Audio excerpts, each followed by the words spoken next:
Namaste.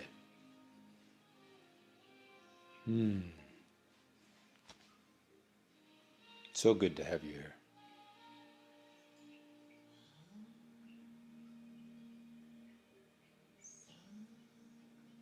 Thank you.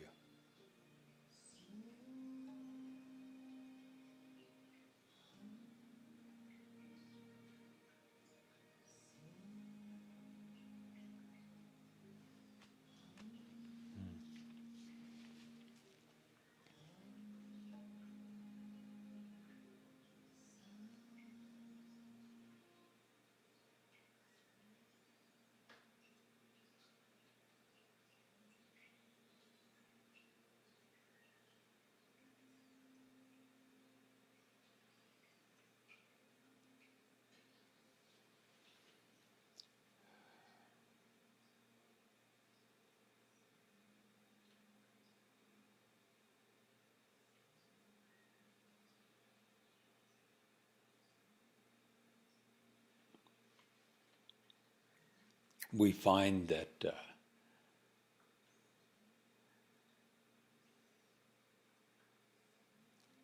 sometimes only from the other side of something can we look back and see what the thing was, the dynamics of it, that we've we've gotten a sense of perspective from.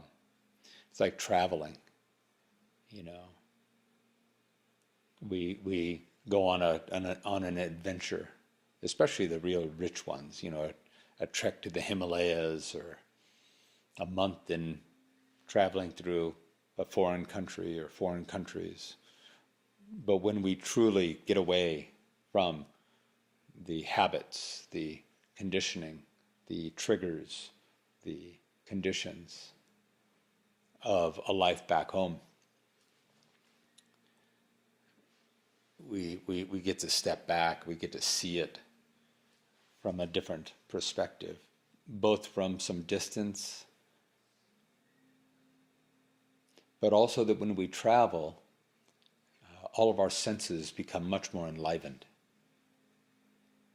Like we're entering into a lot of unknowns. We're traversing into new territories and new experiences and new sensations. And so all of our senses come so alive so that they can be present to all this newness.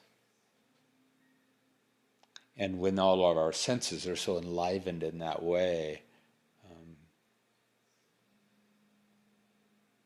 there's a knowing, there's an awakening, a different sense of aliveness, like our own aliveness awakens. And that aliveness that awakens then can look back at life back home and get a sense of difference, perhaps, a sense of, oh, this aliveness that I'm feeling, this presence that I'm feeling. We become very present when we travel, so we can be really attentive to all the new sensations and dynamics and conditions. And in that alivened presence, we feel what alivened presence feels like. And we feel back to home, relationships, work, the life that perhaps we're sleepwalking through a bit. And we can see how much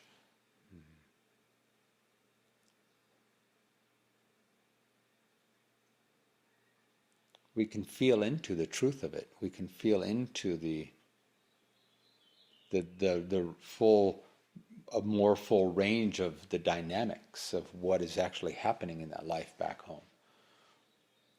How much we are or are not participating in our fullness. How much we are or are not in a abidance of love or a resistance of love. To what degree we might feel trapped, stuck, or To what degree we might feel like, yeah, I'm really playing in life. And it's the same as in the awakening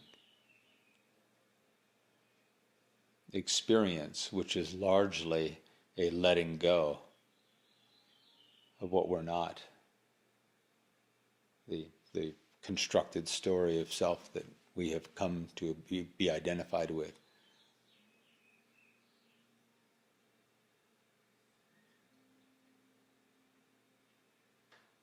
When that is relaxed,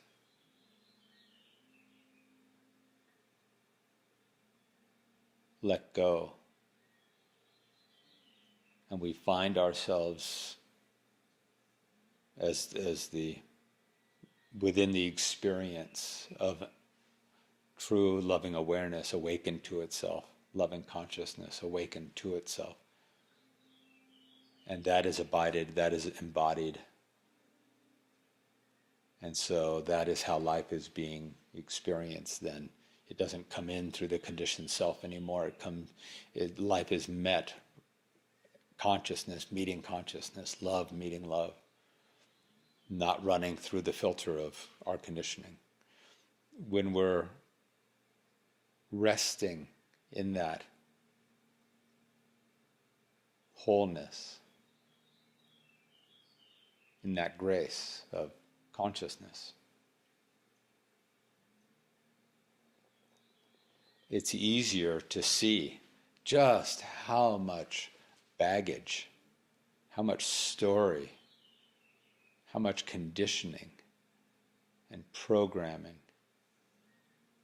was heaped upon our experience, was clouding our knowing of God, our knowing of love.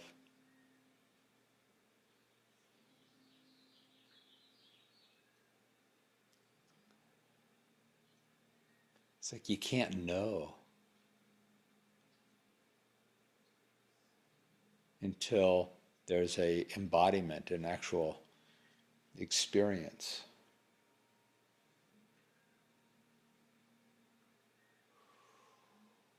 Of the freedom, the peace, the quiet, the strength and the stability of moving through life as what we truly are, loving consciousness. So an experience happens in life, a condition arises, a situation unfolds. And to recognize how it's just met so easily.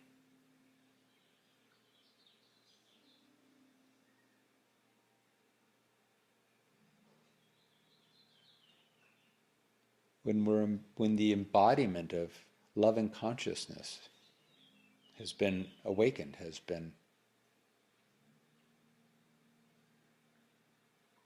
is the experience.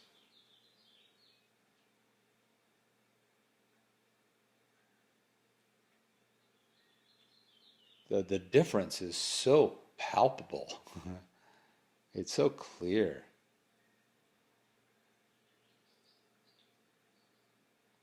And we can see how much anxiety, we can recognize how much anxiety or angst had become normalized. How much confusion and efforting, worry, manipulation, control, narrow opinions, personal judgments, assessments of right and wrong.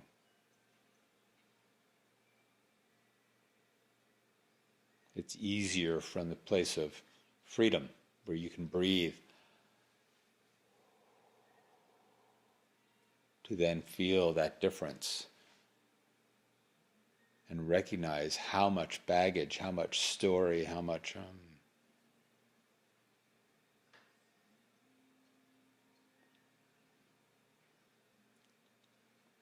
manipulation is happening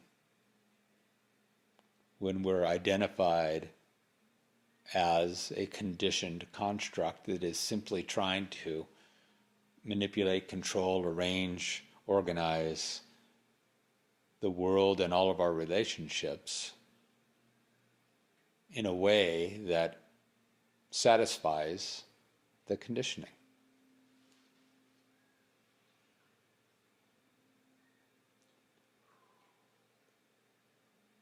And we come to recognize how inauthentic that life is.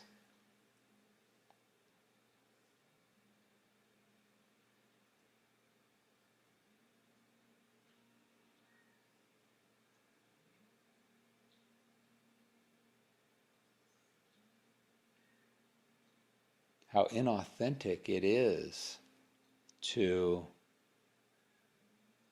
ask the world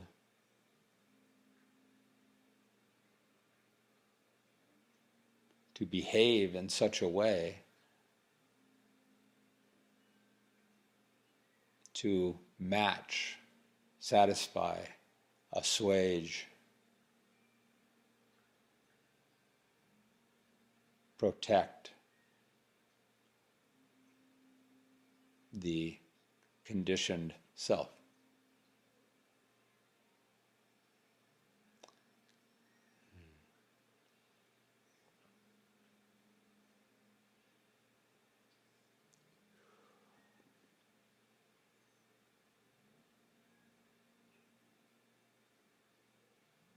The grace, the grace that is already present.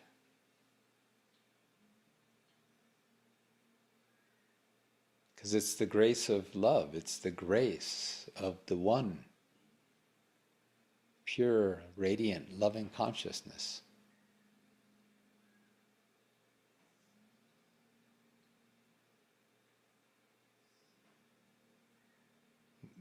Of which we are individuated expressions, if we get the personal story out of the way.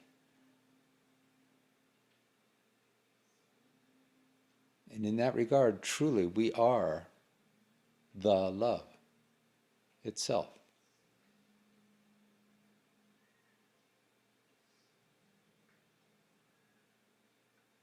Manifest through our beautifully, perfectly tuned souls.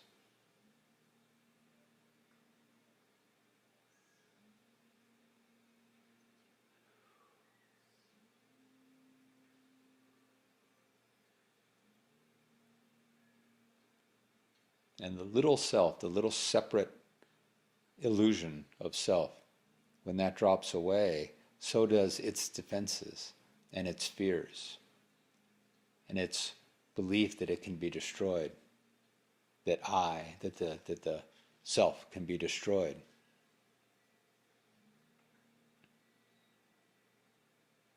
And we come to recognize as well that so much of that baggage and that noise of the identification with our constructed self that we've constructed in our own minds, that when that goes, when that relaxes, when that empties, what goes with it? The fears that are associated with its conditioning. The demands, the judgments, the doubts.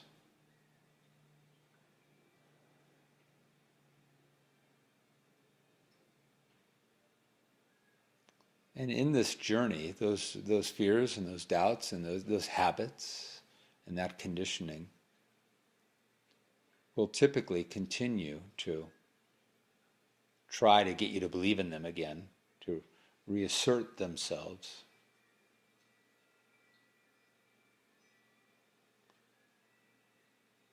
But as you practice, as you awaken, you grow that ember of truth, that ember of loving light within you, that ember that you keep breathing on, bringing your attention, your awareness to, with every meditation, with every moment of abided truth.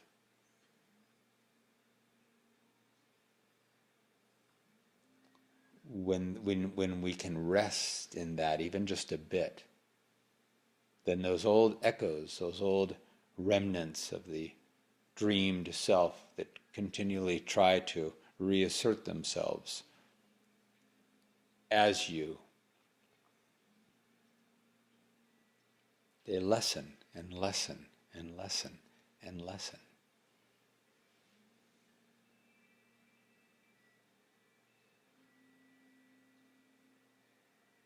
And some may resonate and some may reverberate for the rest of this lifetime. Who knows? Let's see. How much falls away? How much continues to represent itself?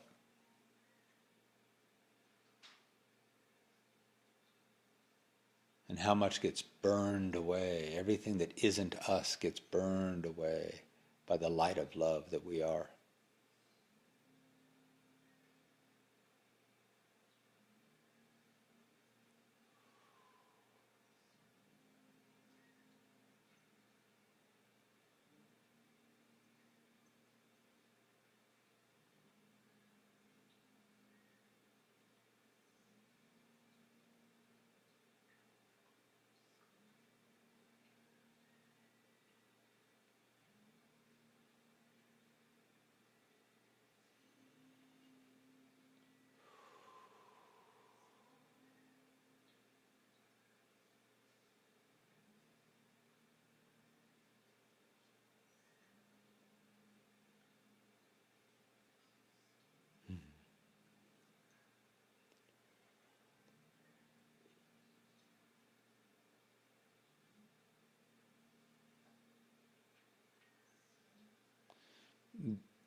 It takes faith and it takes devotion. Not a devotion to feeling better, not a devotion to all the ways that the idea of self, the constructed self, wants to feel better, wants to be at peace.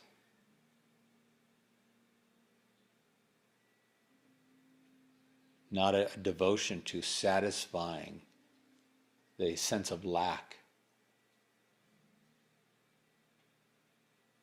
that says someday, when I've been able to allow the love that I am to be all present, then I will feel better.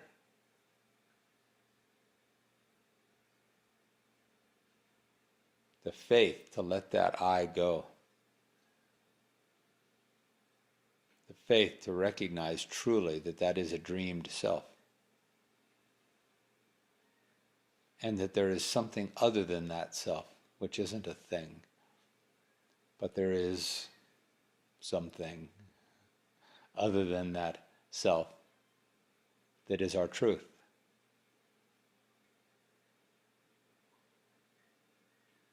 And a faith that says as that awakens, as that becomes more known, more alive within this experience,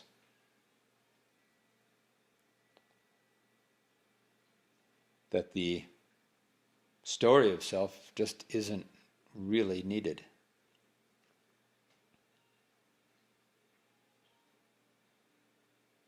It's a fascinating practice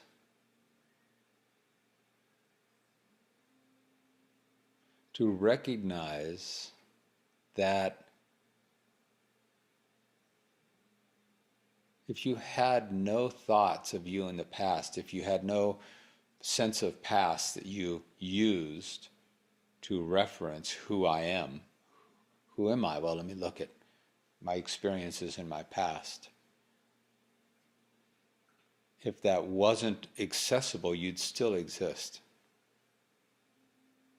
And what would exist turns out to be awareness, a consciousness a loving consciousness that is within which your story of self has been coming and going. A greater self, if you will. A one. It's the one loving awareness. To let that in, to let that be. To surrender to that. And let it live and love and be through this human experience takes a great amount of faith, because we're letting go of the thing we've always been identified with as self.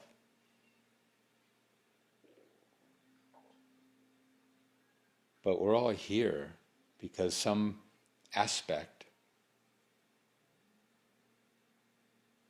of our own divine truth is communicating, is calling, is beckoning.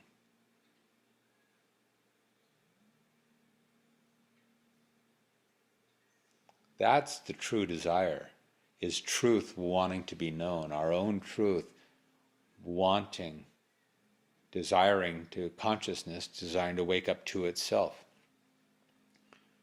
And we can feel that desire, but even that desire can get hijacked and co-opted by the egoic sense of lack, of separation.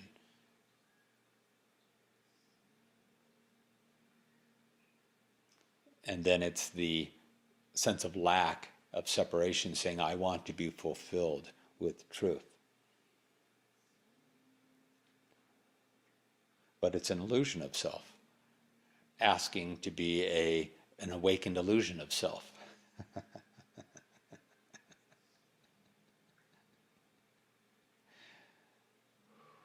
Within this dream of self, I'd rather be a spiritual dream of self, an awakened dream of self.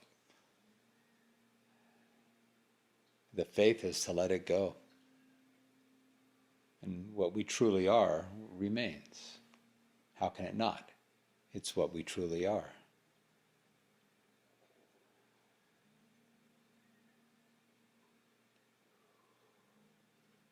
Yeah.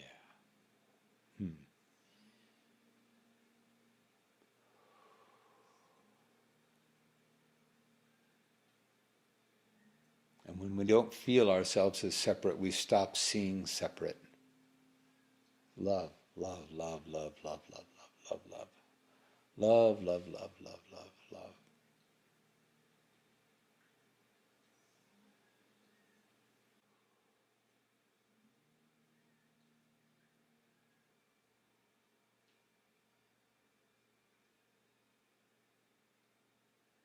Because when we awaken from the illusion of self, in that awakening is an awakening of the illusion of other.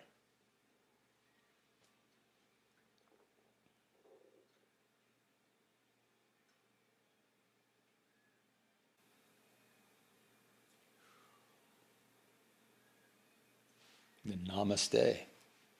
I honor the God within you. I honor the one within you, which is the one within me. And it's actually not the one within us. We are unfolding within the one.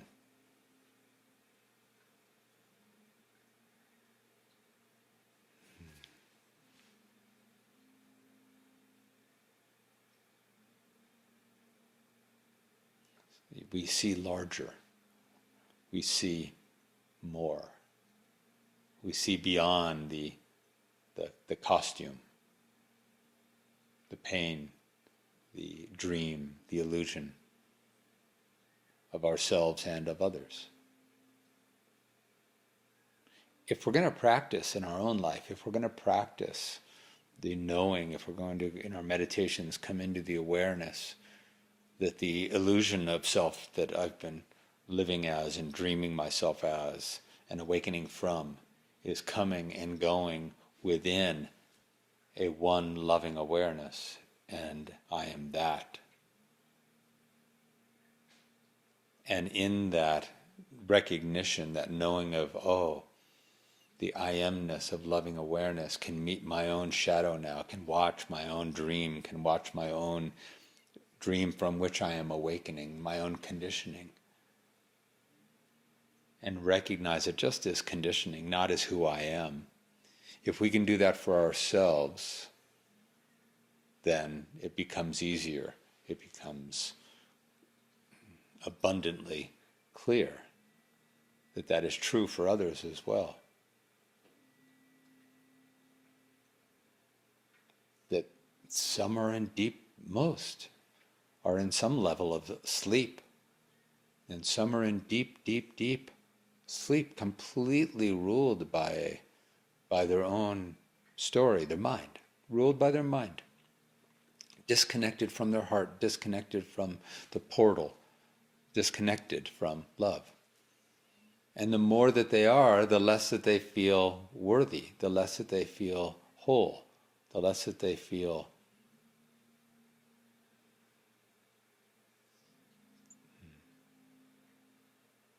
true. And therefore they're chasing it even harder. Love me, validate me. Gotta win, gotta succeed, gotta make money. Screw the planet, doesn't matter. It doesn't matter if I destroy it. I need to feel whole again. I need to feel whole again. I need to feel whole again. And they're just so disconnected from what they are. Can we not see them with compassion? Oh, poor baby. So disconnected from who you are. No wonder you're hurting so much. No wonder you're hurting others so much. No wonder you're in such pain.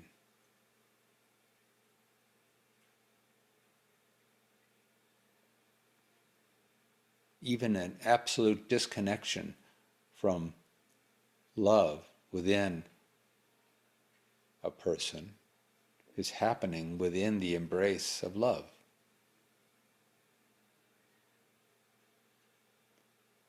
Oh, you are love, not knowing yourself as love.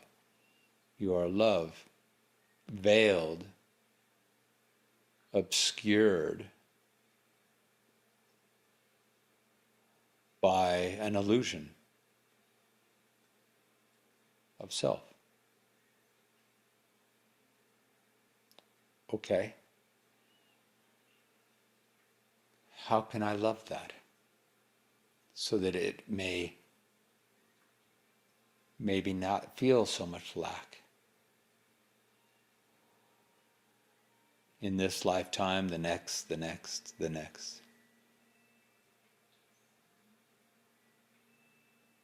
Vilifying and threatening and attacking only strengthens the sense within that psyche, within that egoic identity, within that soul that is disconnected and asleep. All that attacking and vilifying and going to war against, that does not help that soul know love.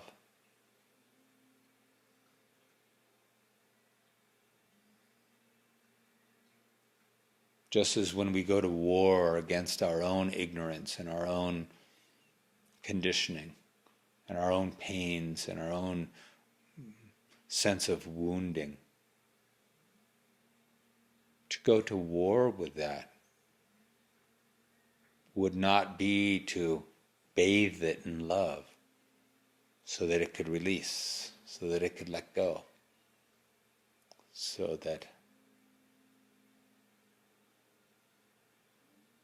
it could be reintegrated into the love from which it had become disconnected.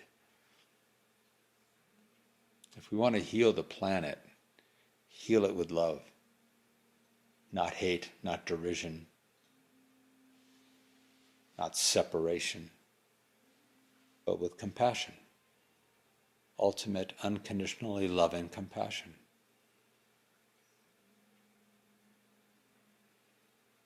Love, seeing love through the illusion.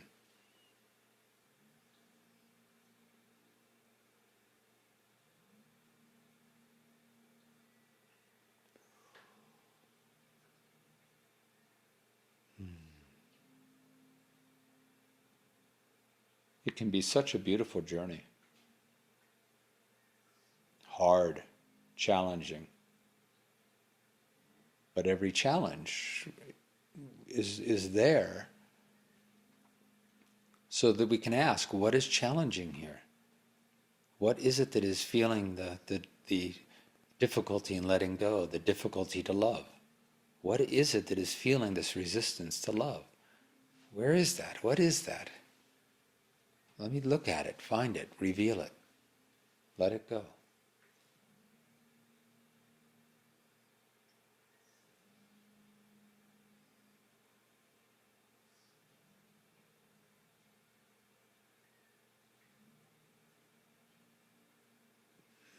Blessings. Love. Nothing but love.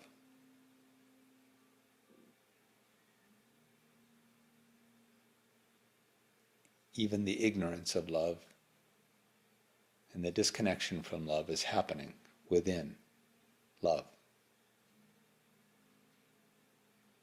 Namaste.